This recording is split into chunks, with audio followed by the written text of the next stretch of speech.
ওনারা আমাকে ভালোবেসে স্নেহ করে গতবার অনেক ভোটে নির্বাচিত করেছিলেন জয়েন্ট সেক্রেটারি হিসেবে।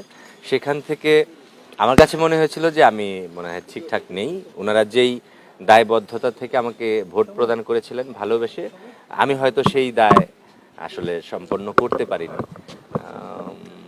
তারপর গত প্রায় 6 মাস আগে আমি পদত্যাগ করি, যেহেতু ওনাদের ভোটে আমি নির্বাচিত হয়ে এসেছিলাম সহসাধারণ সম্পাদক হিসেবে। সেই জায়গায় আমি হয়তো মানে যেই কার্যক্রম আমার থাকা উচিত ছিল আমি রাখতে পারিনি বা আমি করতে পারিনি। আমার কাছে মনে হয়েছে যে আমি ঠিকঠাক না। যারা আমাকে ভোট দিয়ে নির্বাচিত করেছেন ওনাদের সম্মান হয়তো আমি রাখতে পারিনি। সেই জন্য আমি আসলে নিজে থেকেই সরে যাই, পদত্যাগপত্র পাঠাই। যদিও সেটা পরবর্তীতে কমিটি গ্রহণ করেননি, কিন্তু আমি কোনো কার্যক্রমের সাথেই আর জড়িত থাকিনি।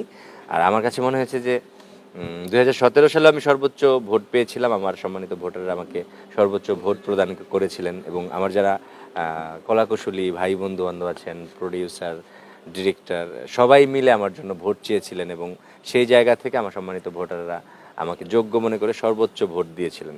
সেখানেও কিন্তু 2017 সালে আমি প্রায় 4-5 মাস, 4 বা 5 মাস পর, 3-4 দিনের অধিক হবে আর কি, সে জায়গা থেকে আমি চলে যাই। পদত্যাগপত্রটি দেইনি, যেহেতু একজন ইসি মেম্বার হিসেবে ছিলাম তখন জানতাম না, কম বুঝতাম। সে জায়গা থেকে পরবর্তীতে যখন সহসাধারণ সম্পাদক হিসেবে আসি, সেখানেও আমার মনে হয়েছে যে আসলে আমি কী করব।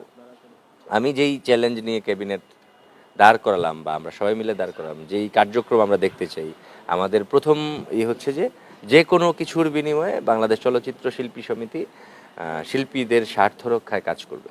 সেখানে আমরা হয়তো কারো কারো ব্যক্তিগত অসুখ সমস্যা সেগুলো দেখেছি, সবারটাই দেখেছে ক্যাবিনেট, কিন্তু সার্বিক যেই পরিস্থিতি, আমরা 2017 সালে আন্দোলন করে যেন ভিনদেশি চলচ্চিত্র না আসে।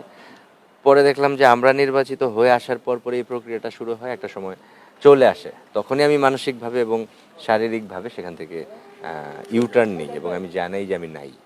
হয়তো আমরা পরবর্তী আরও অনেক দিন পর আমি পদত্যাগপত্রটা দিয়েছি। সেটা আমাদের শেষবাজি সিনেমার সময় আমার সঙ্গে আমার পরিচালক আছেন। নিয়ম মানা হয় না, অনেক কিছুই মানা হয় না। শুধু যে সেটা আমি সহসাধারণ সম্পাদক হিসেবেই ক্যারি করব বিষয়টা এরকম না। ইন্ডাস্ট্রির অনেক দায় তো আমাদের মধ্যে চলে আসে।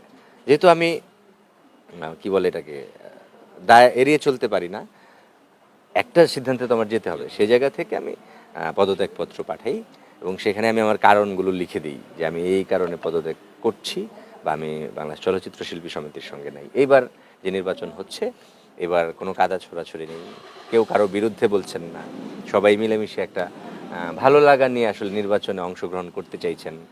ভোটাররা আসবেন নিশ্চয়ই, দল বেঁধে সবাই ভোট দিতে আমরা উল্লাস করব, আনন্দ করব, যেটা আসলে ভোটের দিন হওয়া উচিত। এবার আমি বিশ্বাস করি যে এই পরিবেশটা অন্তত ইলেকশনের দিন থাকবে এবং আমরা অনেক উৎসব মুখর পরিবেশে আমরা নতুন প্রার্থী যারা আছেন, যারা বিজয়ী হয়ে আসবেন, তাদের সঙ্গে থেকে আমরা যেই চ্যালেঞ্জটা নিতে চাই যে শিল্পীদের স্বার্থ রক্ষায় এবং ইন্ডাস্ট্রির স্বার্থ রক্ষায়, সর্বোপরি আমাদের দেশের স্বার্থ রক্ষায় বাংলাদেশ চলচ্চিত্র শিল্পী সমিতি কাজ করবে।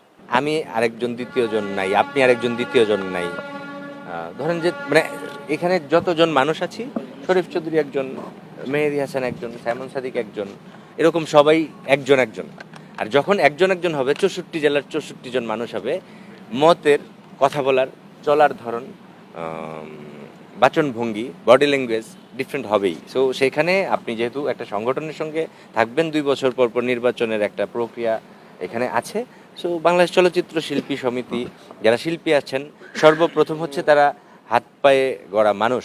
সে জায়গা থেকে এক একজন মানুষের এক এক দৃষ্টিভঙ্গি থাকে, এক একজন এক একভাবে কথা বলেন, এক একজন এক এক ডিজাইনে আসলে তার নিজেকে সাজান। সো এখানে সিলেকশনের কোনো প্রয়োজন আছে বলে আমি মনে করি না।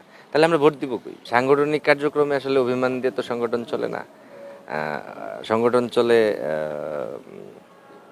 ইউনিটির মাধ্যমে। সেই জায়গায় হয়তো ইউনিটিটা আমাদের একটু উইক ছিল।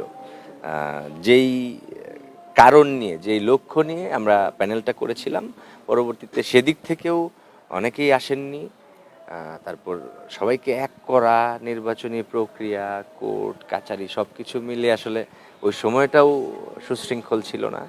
এখানে বললাম না, আমি অন্য কাউকে দোষ দিতে চাই না, আমারই দোষ, যে কারণে আমি দায় স্বীকার করেছি, পদত্যাগপত্র পাঠিয়েছি। এবার নির্বাচন করছি না, সামনের বার ইনশাআল্লাহ নির্বাচন করব।